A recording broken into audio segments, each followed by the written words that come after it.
Hello दोस्तों।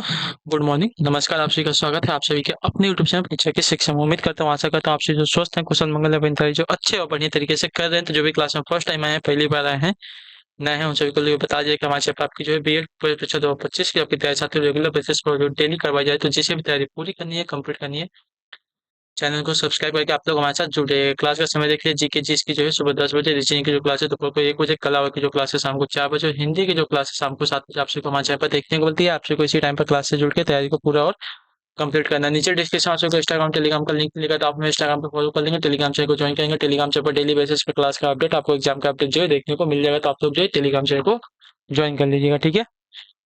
Clear है सभी का यहाँ तक? तो चलें क्लास स्टार्ट करेंगे। क्लास स्टार्ट करने से पहले सभी से रिक्वेस्ट है कि जिसने अभी तक क्लास को लाइक नहीं किया लाइक करेंगे, शेयर नहीं किया तो शेयर करेंगे, और जिसने अभी तक चैनल को सब्सक्राइब नहीं किया वो लोग चैनल को सब्सक्राइब करें। पहला क्वेश्चन आपके सामने दिया गया, ध्यान से देखिएगा, समझिएगा, सुनिएगा और बताइएगा राइट आंसर का। संविधान सभा का प्रथम अधिवेशन कहाँ हुआ था, बताइए। संविधान सभा का प्रथम अधिवेशन कहाँ हुआ था? तो इसका राइट आंसर हो जाएगा दिल्ली में, ठीक है। ऑप्शन नंबर जो आपका डी दिया गया है, साथ ही आपका राइट आंसर होगा, ठीक है। क्लियर हो गया इसके बारे में?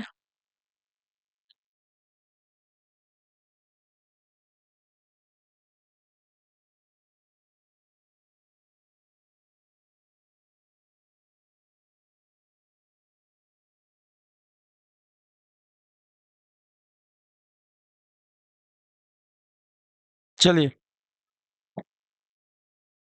अगले क्वेश्चन की तरफ बढ़ेंगे। आपका है दूसरा नंबर, उत्तर दीजिएगा। भारत में वयस्क मताधिकार की उम्र सीमा क्या है?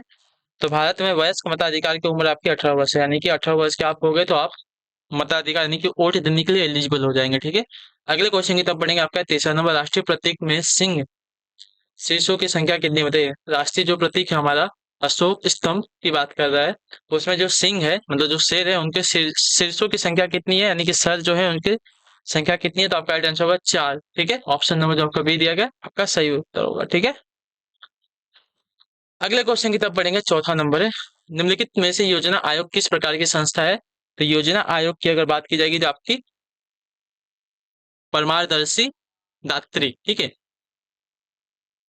परामर्शदात्री संस्था है। तो ऑप्शन नंबर आपका बी राइट है, ठीक है। योजना आयोग ये परामर्शदात्री प्रकार की संस्था है, ऑप्शन नंबर बी राइट। अगले क्वेश्चन की तरफ बढ़ेंगे, पांचवा नंबर, राष्ट्रीय विकास परिषद की स्थापना निम्नलिखित में से किस वर्ष हुई थी?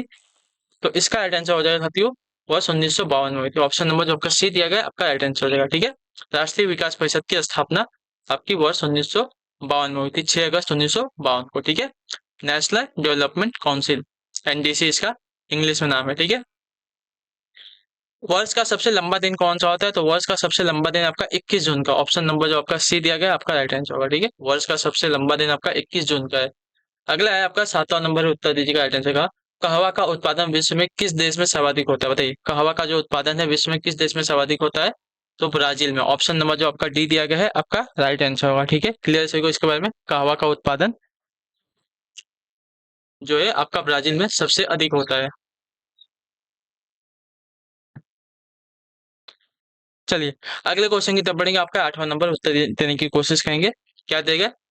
भारत अपने किस आयात पर सर्वाधिक मुद्रा जो है खर्च करता है, बताइए। आयात अपने किस आयात पर सर्वाधिक मुद्रा खर्च करता है?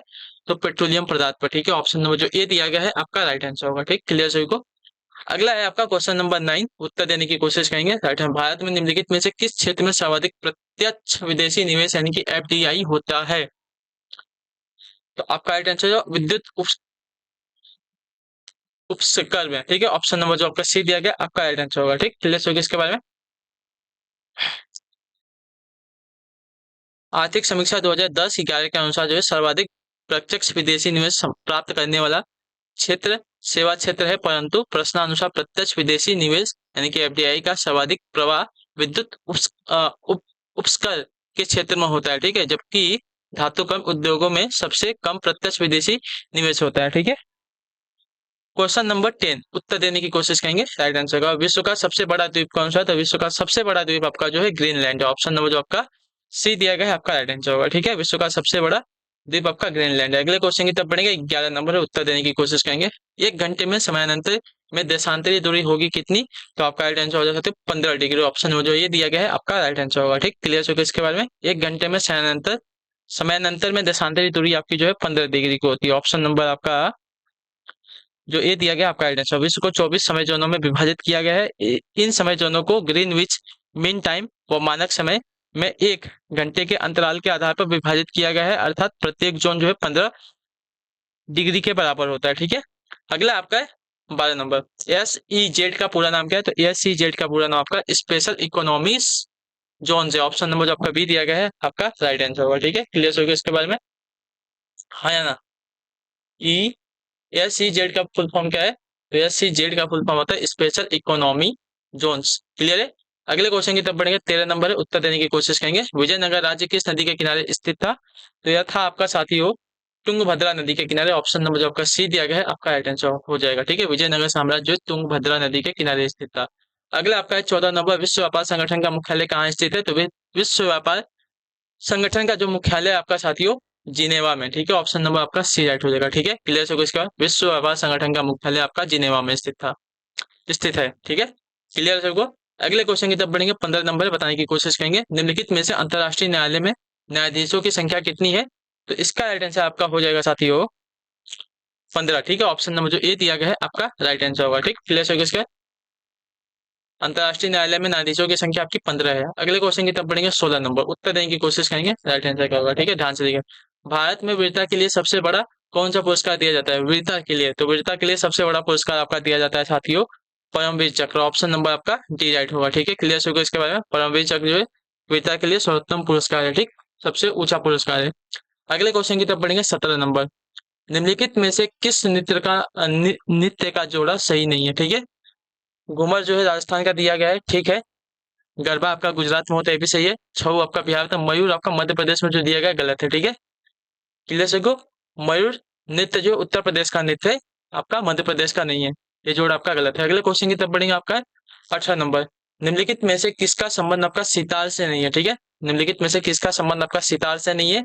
तो आपका राइट आंसर होगा अलाउद्दीन खां का। ठीक है, ऑप्शन नंबर आपको डी दिया गया, आपका राइट आंसर होगा। ठीक, अलाउद्दीन खां का जो संबंध आपका सितार से नहीं है। अगले क्वेश्चन की तरफ बढ़ेंगे। 19 नंबर है, उत्तर देने की कोशिश करेंगे। 19 पे आपका राइट आंसर होगा। ठीक है, सिविल सेवा किसके शासनकाल में प्रारंभ की गई थी?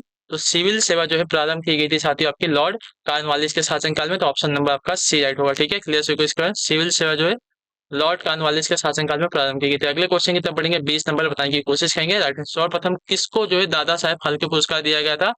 तो दादा साहेब फाल्के पुरस्कार प्राप्त करने करने वाली देविका रानी रोरिकी है। ठीक है, तो ऑप्शन नंबर जो आपका दिया गया डी वाला विकल्प आपका राइट आंसर होगा। ठीक है, क्लियर। तो सर्वप्रथम देविका रानी रोरिक को जो दादा साहेब फाल्के पुरस्कार दिया गया था। अगला आपका 21 नंबर प्रश्न बताने की कोशिश करेंगे। राइट, दक्षिणी ध्रुव पर पहुंचने वाला प्रथम व्यक्ति निम्नलिखित में से कौन था? तो इसका राइट आंसर आपका हो जाएगा साथियों एमडेस सेन।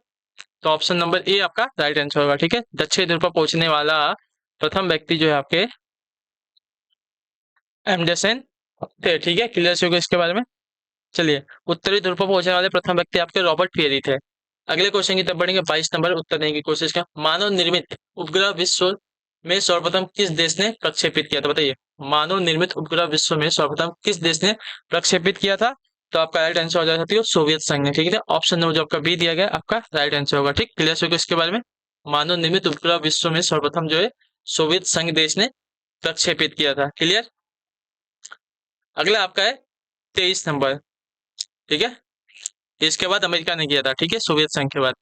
भारत का सबसे बड़ा चिड़ियाघर यानी कि जू कहाँ पर स्थित है? भारत का सबसे बड़ा चिड़ियाघर यानी कि जू जो है कहाँ पर स्थित है? तो आपका राइट आंसर हो जाएगा बम्बई में। ऑप्शन नंबर जो ए दिया गया है आपका राइट आंसर नहीं कलकत्ता में। ठीक है, बम्बई में नहीं कलकत्ता यानी कि कोलकाता में है। तो ऑप्शन नंबर आपका सी राइट होगा। क्लियर होगा इसके बारे में?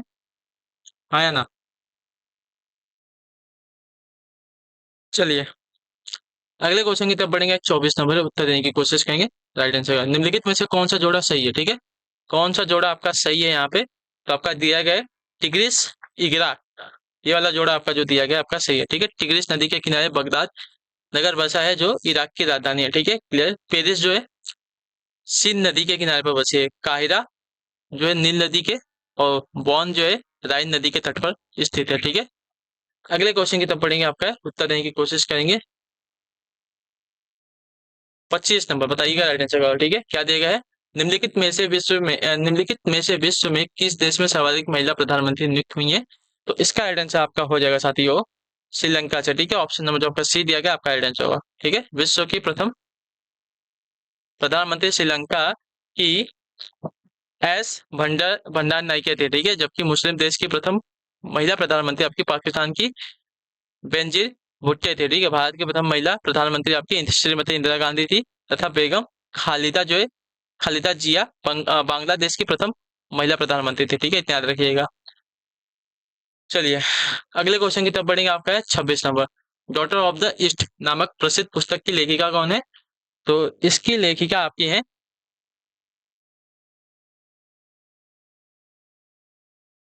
बेनजीर भुट्टो, ठीक है। ऑप्शन नंबर ए आपका राइट आंसर होगा, ठीक है। डॉटर ऑफ द ईस्ट नामक पुस्तक की लेखिका आपकी जो है बेनजीर भुट्टो है। क्लियर सभी को?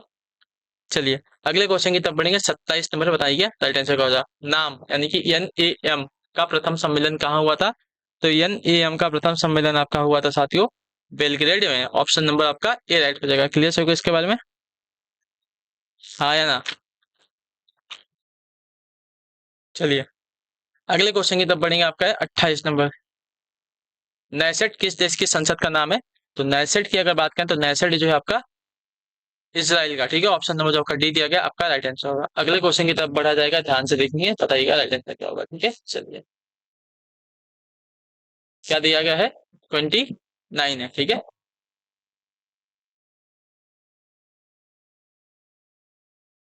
29 है। सूर्य से सबसे नजदीक ग्रह कौन सा है? तो देखिए सूर्य से सबसे नजदीक का ग्रह अगर देखा जाएगा साथियों तो आपका बुध ग्रह है, ठीक है। ऑप्शन नंबर आपका बी राइट होगा। क्लियर होगा इसके बारे में? चलिए सूर्य से सबसे नजदीक का ग्रह आपका बुध है। अगला आपका है 30 नंबर 30 नंबर। क्या देगा? जब गंगा नदी पश्चिम बंगाल से बांग्लादेश में प्रवेश करती है तो किस नाम से जानी जाती है? तो इसका राइट आंसर आपका हो जाएगा साथियों पद्मा के नाम से। ऑप्शन नंबर आपका डी राइट हो जाएगा। क्लियर सभी को इसके बारे में? जब गंगा नदी पश्चिम बंगाल में बांग्लादेश में प्रवेश करती है तो पद्मा के नाम से जानी जाती है। अगला क्वेश्चन आपका 31 है। 31 नंबर। निम्नलिखित में से किस राज्य में उर्वरक की खपत सर्वाधिक होती है? तो आपका राइट आंसर हो जाएगा पंजाब राज्य में। ऑप्शन नंबर आपका डी राइट होगा, ठीक है। पंजाब राज्य में उर्वरक की खपत सर्वाधिक होती है। अगले क्वेश्चन की तरफ बढ़ेंगे। आपका है 30 नंबर। किस वर्ष तक के आयु के बच्चों के लिए अनिवार्य शिक्षा का प्रावधान किया गया है? तो इसका राइट आंसर आपका हो जाएगा साथियों 6 से 14 वर्ष के बच्चों के लिए, ठीक है। ऑप्शन नंबर आपका जो सी दिया गया आपका राइट आंसर 6 से 14 वर्ष के बच्चों के लिए अनिवार्य शिक्षा का प्रावधान किया गया है। अगले क्वेश्चन की तरफ बढ़ेंगे। 33 है। 33 नंबर उत्तर दीजिएगा राइट आंसर। भारत के अंतिम गवर्नर जनरल कौन थे? तो भारत के अंतिम गवर्नर जनरल की अगर बात की जाएगी तो आपका राइट आंसर हो जाएगा चक्रवर्ती राजगोपालाचारी। ऑप्शन नंबर आपका जो सी दिया गया है आपका राइट आंसर होगा, ठीक है। भारत के अंतिम गवर्नर जनरल आपके चक्रवर्ती राजगोपालाचारी थे, ठीक है। 34 नंबर है। राष्ट्रपति द्वारा राज्यसभा में कितने सदस्यों को नियुक्त किया जाता है? तो इसका राइट आंसर आपका हो जाएगा 12 सदस्यों को। ऑप्शन नंबर आपका सी जो दिया गया है आपका राइट आंसर होगा, ठीक है। राज्यसभा में 12 सदस्यों को जो है नियुक्त किया जाता है राष्ट्रपति के द्वारा। अगला है आपका 35 35 नंबर है। उत्तर देने की कोशिश करेंगे। किस वर्ष भाषा के आधार पर राज्य पुनर्गठन आयोग का नियुक्त किया गया था, बताइए। तो इसका राइट आंसर वर्ष 1953 में, ठीक है। ऑप्शन नंबर जो आपका डी दिया गया आपका राइट आंसर होगा, ठीक। क्लियर होगा इसके बारे में? वर्ष 1953 में भाषा के आधार पर राज्य पुनर्गठन को आयोग को जो है नियुक्त किया गया था। क्लियर होगा इसके बारे में? अगला आपका 36 36 नंबर उत्तर देने की कोशिश करेंगे। राइट आंसर टाइफाइड को अन्य किस नाम से जाना जाता है? तो टाइफाइड को अन्य जो है आपका जाना जाता है साथियों मोतीझर के नाम से, मोतीझरा के नाम से, ठीक है। ऑप्शन नंबर जो डी दिया गया है आपका राइट आंसर होगा, ठीक है। टाइफाइड को आंत का बुखार के नाम से भी जो है जाना जाता है, इतना याद रखिएगा। और मोती झरा के नाम से भी जो है जाना जाता है इसको, ठीक। अगला आपका है 37 37 नंबर उत्तर दीजिएगा। अटेंशन निम्नलिखित में से कौन सी शब्दावली कंप्यूटर से संबंधित है? तो कंप्यूटर से संबंधित शब्दावली आपकी यहाँ पे रोम है। ऑप्शन नंबर आपका सी दिया गया है आपका राइट आंसर होगा, ठीक है। रोम जो है कंप्यूटर से संबंधित शब्दावली हो जाएगी, तो ऑप्शन नंबर सी आपका राइट है। अगले क्वेश्चन की तरफ बढ़ेंगे। 38 है। डेविस कप का संबंध किस खेल से? डेविस कप का जो संबंध है साथियों आपका जो है लॉन टेनिस से। ऑप्शन नंबर आपका डी राइट हो जाएगा, ठीक है। डेविस कप का जो संबंध आपका लॉन टेनिस से। अगले क्वेश्चन की तरफ बढ़ेंगे। 39 है। 39 नंबर उत्तर देने की कोशिश करेंगे राइट आंसर का। भारत में सर्वप्रथम ऑस्कर पुरस्कार किसे दिया गया था? तो भारत में सर्वप्रथम ऑस्कर पुरस्कार दिया गया था साथियों आपका सत्यजीत रे को। ऑप्शन नंबर जो आपका सी दिया गया है आपका राइट आंसर होगा, ठीक है। सत्यजीत रे को जो है भारत में सर्वप्रथम ऑस्कर पुरस्कार दिया जाएगा। ऑप्शन नंबर सी आपका राइट आंसर हो जाएगा, ठीक है। अगला है आपका 39 हो गया। 40 नंबर 40 नंबर। जेंदा का संबंध किस धर्म से? तो जेंदा का संबंध आपका जो है साथियों हिंदू धर्म से। ऑप्शन नंबर आपका ए राइट होगा, ठीक है। जेंदा का संबंध आपका हिंदू धर्म से है। अगला आपका 41 है 41 नंबर, निम्नलिखित में से कौन सा जोड़ा सही है। ठीक है, कौन सा जोड़ा आपका सही है यहाँ पे। तो कोर्ट टेनिस का संबंध आपको जो दिया गया है सही है। ठीक है, court, cross court, clay court आदि लॉन टेनिस से संबंधित शब्दावली हो जाएंगे। तो ऑप्शन नंबर आपका ये जो दिया गया है आपका राइट आंसर होगा। ठीक है, अगला आपका है 42 नंबर, जापान पर किस तिथि को परमाणु बम से आक्रमण किया गया था। तो आपका राइट आंसर हो जाएगा साथियों 6 अगस्त को। ठीक है, ऑप्शन नंबर जो आपका ये दिया गया है आपका राइट आंसर होगा। ठीक है, जापान द्वारा जो है पार्ल हार्बर यानी कि अमेरिका नौसेना अड्डा पर आक्रमण किए जाने के बाद अमेरिका ने जापान के औद्योगिक नगर हिरोशिमा पर 6 अगस्त 1945 ईस्वी को पहला परमाणु बम गिराया था, जिस बम का नाम आपका लिटिल बॉय था। तत्पश्चात आपका 9 अगस्त 1945 को नागासाकी पर दूसरा बम गिराया था, जिसका नाम था फैट बॉय। ठीक है, अगले क्वेश्चन की तरफ बढ़ेंगे। आपका 43 नंबर, उत्तर दीजिएगा राइट आंसर होगा, निम्नलिखित में से किसका प्रबंध प्रत्यक्ष कर से नहीं है। तो आपका राइट आंसर हो जाएगा साथियों सीमा शुल्क का। ठीक है, ऑप्शन नंबर जो आपका सी दिया गया आपका राइट आंसर, सीमा शुल्क कर का जो संबंध है आपका प्रत्यक्ष कर से नहीं है। तो ऑप्शन नंबर सी राइट है। अगले क्वेश्चन की तरफ बढ़ेंगे। 44 नंबर, विश्वविद्यालय अनुदान आयोग का गठन किसकी सिफारिश पर किया गया। तो आपका राइट आंसर यहाँ पे हो जाएगा साथियों डॉक्टर सर्वपल्ली राधाकृष्णन आयोग के। ठीक है, ऑप्शन नंबर जो आपका बी दिया गया आपका right answer, doctor Sarvepalli Radhakrishnan के अनुदान मतलब इनके सिफारिश पर। ठीक है, डॉक्टर सर्वपल्ली राधाकृष्णन आयोग के सिफारिश पर जो है विश्वविद्यालय अनुदान का गठन किया गया था आयोग का। ठीक है, अगले क्वेश्चन की तरफ बढ़ेंगे। 45 नंबर, क्या देगा, राज बिहारी बोस द्वारा संगठित भारतीय स्वतंत्रता लीग किस संगठन का एक अग्रदूत था। तो आपका राइट आंसर यहाँ पे हो जाएगा साथियों भारतीय राष्ट्रीय फौज का। ठीक है, ऑप्शन नंबर जो आपका बी दिएगा आपका राइट आंसर, राज बिहारी बोस द्वारा संगठित भारतीय स्वतंत्रता लीग जो है भारतीय राष्ट्रीय फौज संगठन का एक अग्रदूत था। ऑप्शन नंबर बी राइट है। अगले क्वेश्चन की तरफ बढ़ेंगे। 46 नंबर, परमाणु बम का जनक निम्नलिखित में से किसे, निम्नलिखित में से कौन है। परमाणु बम का जनक निम्नलिखित में से कौन है। तो परमाणु बम का जनक जो है आपका यहाँ पे ऑटो हॉर्न है। तो ऑप्शन नंबर आपका सी राइट होगा। ठीक है, परमाणु बम का जनक यहाँ पे ऑटो हॉर्न हो जाएंगे, ऑप्शन नंबर आपका सी राइट है। अगले क्वेश्चन की तरफ बढ़ेंगे। 47 नंबर, कादम्बरी निम्नलिखित में से किसकी रचना है। तो कादम्बरी की अगर बात की जाएगी तो कादम्बरी जो है आपकी रचना है साथियों किसकी। तो बाण भट्ट की, ऑप्शन नंबर आपका ए राइट हो जाएगा। ठीक है, कादम्बरी जो आपकी बाण भट्ट की रचना है। तो ऑप्शन नंबर ए आपका सही उत्तर होगा। क्लियर, अगले क्वेश्चन की तरफ बढ़ेंगे। 48 नंबर है, उत्तर दीजिएगा अर्चना, कश्मीर का राजकीय भाषा निम्नलिखित में से कौन सा है। तो कश्मीर की राजकीय भाषा जो है आपके यहाँ पे उर्दू है, ऑप्शन नंबर जो आपका सी दिया गया है आपका राइट आंसर है। ठीक है, कश्मीर की राजकीय भाषा आपकी उर्दू है। चलिए अगला है आपका, देखेंगे क्या दिया गया है, बताने की कोशिश करेंगे। 49 नंबर क्वेश्चन। ठीक है, चलिए क्या देगा, ट्राइकोफाइटॉन नामक कवक में कौन सा रोग उत्पन्न होता है बताइए। ट्राइकोफाइटॉन नामक कवक में कौन सा रोग उत्पन्न होता है। तो इसमें आपका रोग उत्पन्न होता है एथिलीट फुट, ऑप्शन नंबर आपका बी राइट हो जाएगा। ठीक है, क्लियर से ऑप्शन नंबर बी आपका राइट आंसर है। ठीक है, क्लियर है, एथिलीट फुट जो है ट्राइकोफाइटॉन नामक कवक जनित रोग है। ठीक है, जिसका संक्रमण जमीन से होता है। अगला आपका 50 नंबर आखिरी क्वेश्चन, उत्तर दीजिएगा निम्नलिखित में से कौन जो है मानव शरीर की सबसे बड़ी ग्रंथि है। तो मानव शरीर की सबसे बड़ी ग्रंथि की अगर बात की जाएगी तो आपका राइट आंसर होगा यहाँ पे यकृत है, ऑप्शन नंबर सी आपका राइट आंसर। ठीक है, मानव शरीर की सबसे बड़ी ग्रंथि आपकी यकृत हो जाएगी। चलिए इसी के साथ जो आपकी क्लास है आज की यहीं पे पूरी होती है, कंप्लीट होती है। उम्मीद करता हूँ आपको क्लास जो अच्छी लगी, पसंद है तो अपना जो फीडबैक है क्लास का नीचे कमेंट में बताइएगा। क्लास अच्छी लगी क्लास को लाइक किया, चैनल पहले चैनल को सब्सक्राइब करिएगा। हम आपसे मिलते हैं आपकी नेक्स्ट क्लास में, तब तक के लिए टाटा बाय बाय, जय हिंद जय भारत। आप सभी का क्लास से जुड़ने के लिए बहुत बहुत ही धन्यवाद साथियों।